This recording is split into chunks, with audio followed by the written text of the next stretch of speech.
On a leisurely afternoon, Jin-Ah and her mother are watching a news report about Jin-Woo on TV, while Baru hides behind them, secretly admiring the monarch's heroic figure. Suddenly, he senses something is wrong, a feeling he has experienced once before when Jin-Woo was furious. Just then, Chief Woo arrives, looking for Jin-Woo. When they meet, Chief Woo explains that Jin-Ho has just received a message to meet him. Jin-Woo is confused that he never meet Jin-Ho on the way, but his name isn't on the visitor list at the Hunter Management Bureau. Chief Woo adds that 2 hours ago, members of the Scavenger Guild took Jin-Ho away. At this point, Jin-Woo has a vague sense of foreboding and rushes out to find Jin-Ho without a second thought. Along the way, he chastises himself for his negligence, having forgotten to assign shadow soldiers to protect Jin-Ho. If something similar to his sister's previous incident happens, it would be disastrous. With a command, the Shadow Army appears and helps search for Jin-Ho. Countless shadows scatter, indicating that this day won't be peaceful. The scene shifts to Thomas Andre, who discovers that the people he assigned to monitor Hwang Dong-soo have been defeated. He orders everyone to find Hwang Dong-soo, no matter what it takes. Meanwhile, Jin-Woo stands on a rooftop, calmly analyzing the situation. If it's the Scavenger Guild, then it must be Hwang Dong-soo's doing. If anything happens to Jin-Ho, Jin-Woo vows to tear Hwang Dong-soo to pieces. Thomas Andre anxiously awaits news, suspecting that Hwang Dong-soo, despite knowing the gap between himself and Jin-Woo, is still being reckless because he knows Thomas will intervene. Thomas's secretary calls, informing him that after analyzing Hwang Dong-soo's movements over the past month, they have found a suspicious location. At the Hunter Management Bureau, there is a frenzy, as they fear friction between Jin-Woo and Thomas. If these two top-tier hunters engage in battle, the city will suffer as a consequence. The scene shifts to an abandoned factory, where several people surround a battered Jin-Ho. Their objective is simple. From the beginning, they never intended to capture Jin-Woo. There is another person who can answer their questions. The only answer Hwang Dong-soo wants to hear is that Jin-Woo killed his brother. As long as Jin-Ho can say this, Hwang Dong-soo won't cause him any more trouble. An unconscious Jin-Ho is awakened by a brutal hit, and Hwang Dong-soo warns him not to act like a hero in this situation, as he doesn't intend to kill him. The person next to Jin-Ho is an excellent healer, and as long as Jin-Ho can provide the answer Hwang Dong-soo wants, he will be allowed to leave. Despite being on the brink of collapse, Jin-Ho tells Hwang Dong-soo to get lost. Enraged, Hwang Dong-soo grabs Jin-Ho's head and slams it violently. One of his companions advises him to be more careful with his strength, as the beating is already severe. At that moment, Hwang Dong-soo notices something. A magical beast appears outside the warehouse door. Assuming it is a monster from a nearby dungeon that has gone out of control, he has no idea that it is actually one of Jin-Woo's shadow soldiers. Just as Hwang Dong-soo is about to strike again, a shadow exchange occurs and he is sent flying by a powerful punch. His companion is dumbfounded, not knowing what has happened, while Jin-Ho reveals a smug smile. Hwang Dong-soo coughs up blood, and the area is suddenly filled with smoke. After a brief silence, the sound of crisp footsteps is heard, and a terrifying magical energy seems to fill the entire world. The wrath of the monarch descends without delay. Jin-Woo takes out the water of life for Jin-Ho to drink, but because his injuries are too severe, Jin-Ho cannot be healed. At this moment, Sung Jin-Woo coldly asks, "Who is the healer?" His fierce gaze scares them, and they don't understand what the protagonist is saying. The beaten Hwang Dong-soo explains from afar, "He is asking you to heal this kid, Sung Jin-Woo. We are meeting for the first time, right?"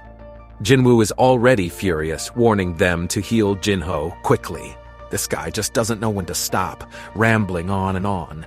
Before he can finish, he gets slapped by Jin-Woo and is embedded in a pillar. Another accomplice is terrified, realizing that the man in front of him is the legendary Jin-Woo. He panics because he doesn't know how to heal and can only be sent mercilessly to hell. "It seems like you are the one killed my brother, isn't it?" Hwang Dong-soo asks Jin-Woo. The dying Jin-ho doesn't forget to remind Jin-Woo that he is Hwang Dong-suk's younger brother, and Jin-Woo must be careful. Looking at Jin-ho injured, he feels heartbroken and tells him not to waste his energy speaking. He then walks over to Hwang Dong-shu. This guy still doesn't give up, asking Jin-Woo if he killed his brother. Sung Jin-Woo doesn't bother to talk and tells him to go to hell. Go ask your brother personally. Upon hearing this, Hwang Dong-shu can't hold back anymore, gathering his strength to throw a punch slowly and sluggishly. Can't you be serious? Let me teach you some manners. The poor guy spits out a mouthful of blood, is sent flying viciously, and crashes into several walls before stopping. As the dust settles, Hwang Dong-shu leans weakly against the destroyed pipes. Before he can recover, Jin-Woo has already approached him quietly, coldly staring at him. Just as he tries to get up and fight, he is pressed by Jin-Woo's right hand, embedding his head in the pipes. The factory is filled with Hwang Dong-shu's scream. And just as Jin-Woo is about to finish Hwang Dong-shu, Thomas Andre suddenly appears to stop him. Looking at the tragic scene, he silently asks, "Is Hwang Dong-shu still alive?" If he lets him go, they will act as if nothing has happened, but Jin-Woo says he hasn't had enough fun yet. If he doesn't let go, Thomas wants to be rude to Jin-Woo, but how can Jin-Woo stand for this?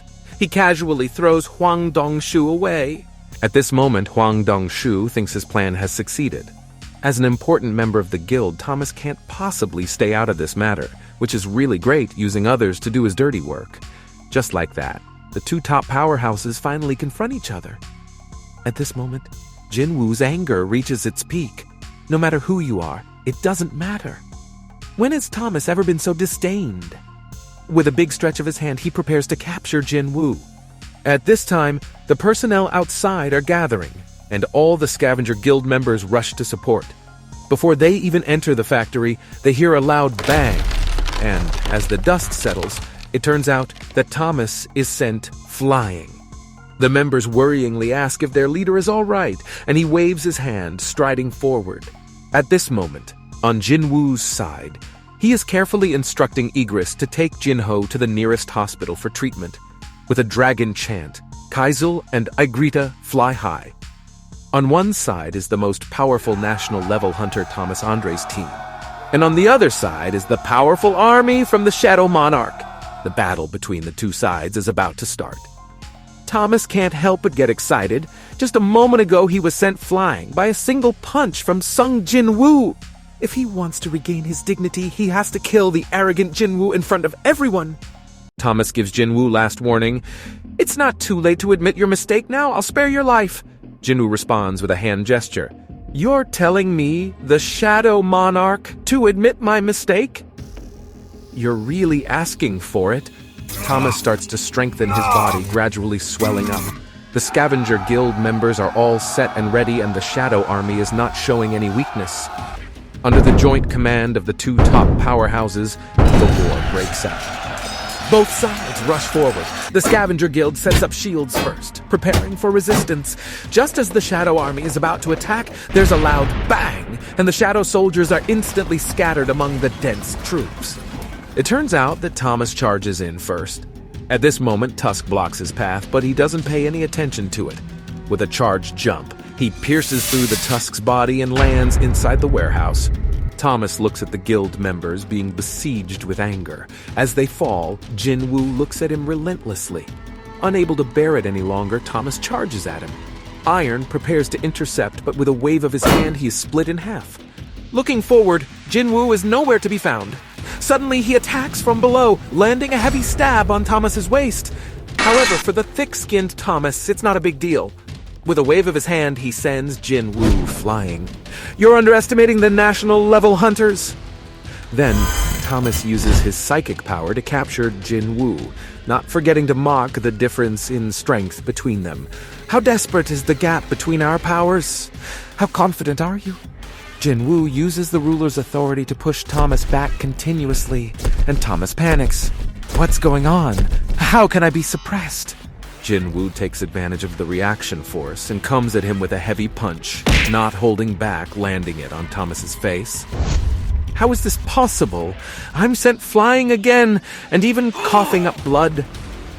Before he can recover, Jin-Woo instantly appears in front of him. What did you say just now? The gap in our strength. Seeing himself being suppressed by Jin-Woo, Thomas no longer holds back and activates his ultimate enhanced form. In that instant, Jin-Woo realizes something. Perhaps among the 5 national level hunters who survived the Dragon Kamish incident, the remaining 4 are all borrowing the power of the ruler, and Thomas is one of them. Under Jin-Woo's serious gaze, Thomas says, "I will stop underestimate you." The scene changes. Adam White is anxiously rushing to the abandoned factory. The hunter chauffeur driving the car is puzzled. Maybe as an ordinary person, Adam can't sense the terrifying magical power coming from the factory that might endanger the entire city. Thomas activates his ultimate enhanced form to deal with Jin-Woo.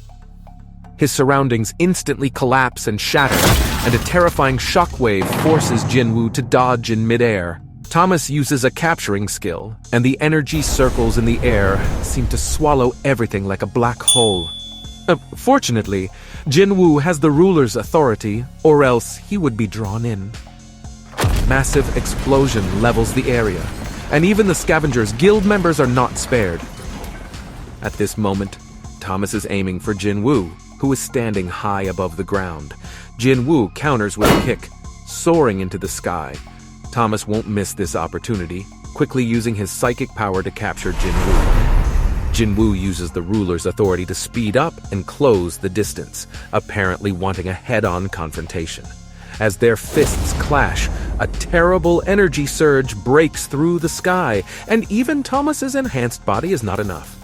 Jin-Woo has the upper hand, smashing Thomas viciously into the ground. Thomas roars as he leaps out from the rubble. Jin-Woo's eyes are bloodshot as he grips Thomas's mask horns and attacks head-on. At this moment, a man from the America Hunters Association arrives at the scene. Everyone feels the terrifying magical power fluctuations and can't imagine what kind of monster is fighting. The hunter driver reminds Adam behind him to be cautious. As the warehouse collapses, everyone sees that it's Thomas and Jin-Woo, but it's a one-sided battle. Adam yells to stop Jin-Woo quickly, but how can an ordinary person stop a seemingly overpowered individual? Jin-Woo relentlessly pummels Thomas with one punch after another. Despite this, Thomas refuses to admit the gap between them. As he has always used overwhelming force to prove his strength, he angrily roars, "I am Thomas Andre!" Jin-Woo, however, shows no mercy, his cold expression unwavering as he says, "That's what I've been saying, it doesn't matter who you are." The surrounding hunters and members of the Hunters Association have never seen such a scene and are at a loss. Jin-Woo ignores Adam's attempts to persuade him.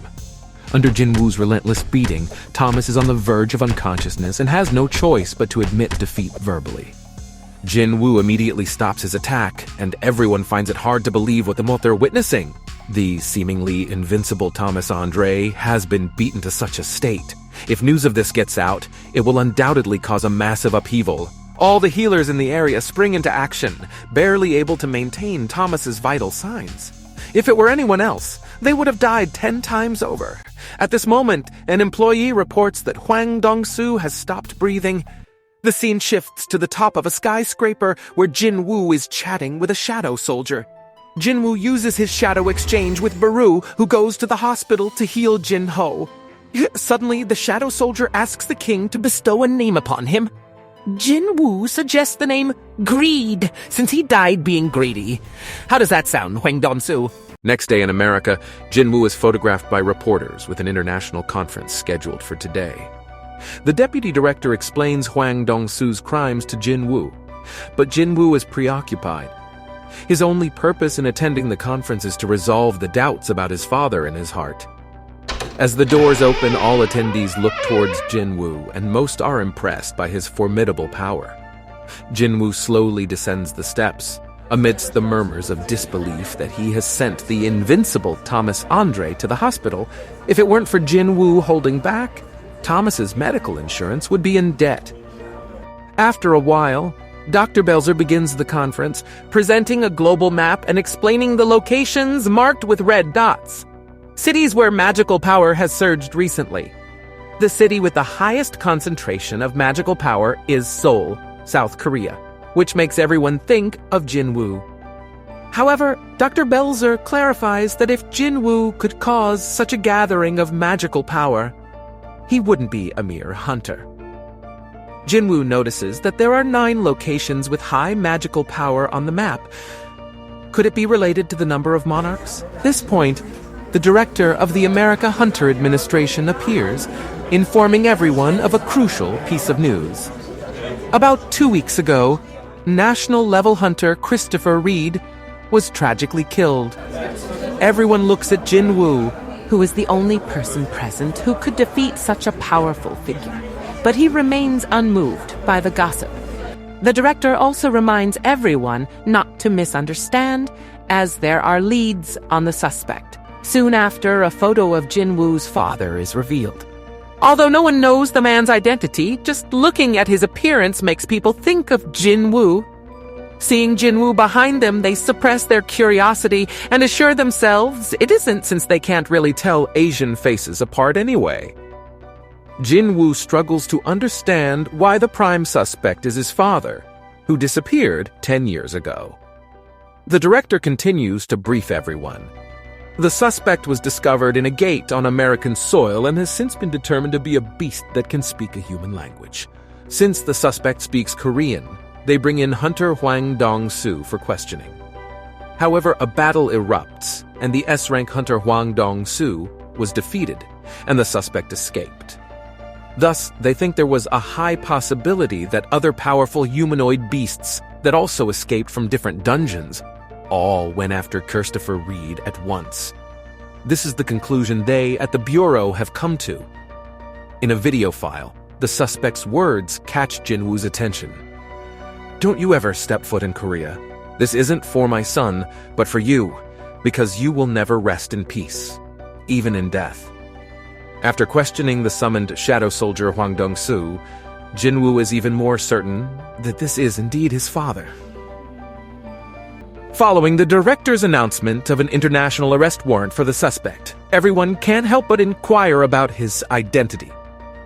Even Liu Zhigang, a 7-star hunter from China attending the conference, hopes that the director will reveal the suspect's identity to aid in his capture. Reluctantly, the director has no choice but reveals the relationship between the suspect and Jin-Woo. They are father and son. Liu Zhigang, undaunted, directly asks Jin-Woo what his reaction would be if the suspect is indeed his father. Jin-Woo coldly responds, "It is natural for hunters to hunt monsters. If he is a monster, I will personally take care of it. However, if he is truly my father, I will protect my family even if it means going against the entire world." As the conference ends, Adam can't help but ask Jin-Woo if his final words were serious. Receiving an affirmative response, Adam can only marvel at the fact that there are only 2 people who would dare to do such a thing at an international conference with a gathering of the world's top hunters. Curious, Jin-Woo asks who the other person is, and Adam awkwardly tells him it's the one he sent to the hospital. As Adam prepares to invite Jin-Woo to a banquet, and Liu Zhigang, a top hunter from China, approaches them leisurely. Adam begins translating Liu Zhigang's words, praising Jin-Woo for his heroic actions in resolving the S-rank gate crisis between 2 countries, as well as his incredible strength in carrying Thomas away. He also knows without a doubt that the blame lies with Thomas himself, as Liu Zhigang politely shakes hands with Jin-Woo. His last words put Adam in a difficult position. He tells Jin-Woo that Liu Zhigang sincerely hopes the so-called suspect is not his father. Liu Zhigang briefly converses with Jin-Woo and then turns to leave. Adam explains that he doesn't want to be Jin-Woo's enemy, so there shouldn't be any ill intentions. Soon after, the director appears and invites Jin-Woo for a chat. The scene changes and Madame Sellner also comes to greet Jin-Woo. After exchanging polite greetings, Madame Sellner gets to the point. In her recent dreams about the world, top hunters are being targeted and killed one by one, and Christopher's incident has become a reality. Although she has warned him of the danger, her warnings were not taken seriously. As shown at the international conference, powerful hunters who protect the world are being attacked. Jin-Woo thinks that Madame Selner is also here to warn him, but her response is a request for him to protect the remaining top hunters. Madame Selner has tried to investigate their identities in her dreams, but their terrifying power always startles her, and she can still clearly remember the words of the power warning her. The power tells Madame Selner to go back and wait for the war obediently. This makes Jin-Woo vigilant. Just like the Giant King said before, the war between the rulers and the monarchs is slowly being prepared. However, Jin-Woo doesn't understand what this has to do with him protecting the hunters. Madame Selner says that she has discovered the same power in Jin-Woo, the power of the Shadow Monarch. At first, the director couldn't believe that Jin-Woo would have this ability to protect the hunters. But after Jin-Woo beats up Thomas, his opinion changes completely. Of course, he wouldn't let Jin-Woo protect the hunters without any reward. Even the top-grade rune stone left by the dragon Kamish can be given to Jin-Woo. After all, the normal operation of the world depends on the protection of these top hunters. However, Jin-Woo helplessly refuses their request. Moreover, he doesn't know what kind of enemy he's supposed to face. He gets up, says his goodbyes, and prepares to leave. But as Jin-Woo is about to step out, he stops, turns back to Adam, and asks him to prepare a list of hunters who need protection. The scene changes to the last day of the international conference, where the Hunter Association holds a banquet for hunter representatives from various countries. Jin-Ho has recovered and been discharged from the hospital, and he cries with gratitude because Jin-Woo took care of Thomas for him. The surrounding hunters also notice Jin-Ho's presence, and they are well aware that he was the reason behind Jin-Woo and Thomas Andre's fight. While chatting, a hunter comes to greet them and expresses interest in collaborating with the Ah-Jin Guild. Jin-Woo can't help but smile when he sees Jin-Ho conversing enthusiastically. The boy is starting to resemble a true Vice Guild leader. At this moment, Adam hands Jin-Woo the prepared list of hunters to be protected, with the higher-ranked ones being the priority. Looking at the long list, Jin-Woo decides to simply station a shadow soldier next to each hunter to confirm the enemy's identity at any time. Suddenly, Director Woo reminds Jin-Woo to look behind him, and it turns out that Thomas has also been discharged from the hospital. With a miserable appearance, Thomas directly asks Jin-Woo why he didn't kill the Scavenger Guild members during the chaotic battle, as they could have been easily wiped out. Instead, no one was harmed except for Dong-Soo Hwang, who instigated the conflict. Jin-Woo quietly tells Thomas that it's because their sins weren't worthy of death. Hearing this, Thomas leaves, raising his injured arm and telling Jin-Woo that they must have a meal together once his arm heals. Thomas's secretary explains that although Thomas appears rough, he is actually a shy person who cannot stand owing someone a favor, so he asks Jin-Woo to choose a gift as a token of gratitude. After thinking it over, Jin-Woo hopes to find a suitable dagger. Upon receiving Jin-Woo's response, the secretary politely thanks him and leaves. The scene shifts to the Hunter Association in Korea, where Chairman Go is busy working, but suddenly feels unwell. Is it because of his age? Why has he been experiencing palpitations lately? Just as Chairman Go reflects on the brevity of life, a call comes in, and it turns out to be from his wife. Listening to his wife urging him to come home, Chairman Go closes his eyes, leans back in his chair, and softly responds to her. However, the office lights suddenly go out, and Chairman Go immediately senses that something is wrong. As he wonders what's going on, he notices a person sitting on the sofa next to the coffee table. Alarmed, Chairman Go turns to look and sees a man with long, flowing hair and a sinister smile, looking like a dreadful demon. As an S-rank hunter myself, I can't believe I didn't sense his presence. The man playfully tells the chairman that this place has been isolated from the outside world by a barrier, and then fires an ice sword that strikes Chairman Go's shoulder. The attacker's strength is beyond expectations, and facing this situation, Chairman Go calmly inquires about the man's identity. However, the man disdainfully responds, "You're just a human, right? Is it interesting to hide inside a vessel? Show me your true form, Radiant Shard. Even if I don't make a move, your pathetic vessel is nearing its end." Saying this, the man unleashes a powerful magical attack on Chairman Go, revealing his true form. Amidst the smoke, a pair of glowing eyes stare intently at him. The man fires another light projectile, but Chairman Go effortlessly deflects it. At this moment, Chairman Go appears completely different, coldly saying, "You've managed to isolate the chairman's office and imprison it in a dimensional rift. Not bad." It turns out that the radiant shard mentioned by the enemy has already attached itself to the chairman, but as a human, he cannot truly harness its power. Enraged, Chairman Go shouts, "In that case, let's settle this once and for all." A fierce battle is about to erupt between Chairman Go and the Frost Monarch.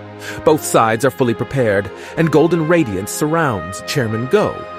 The Frost Monarch launches the first attack, sending massive ice blocks his way.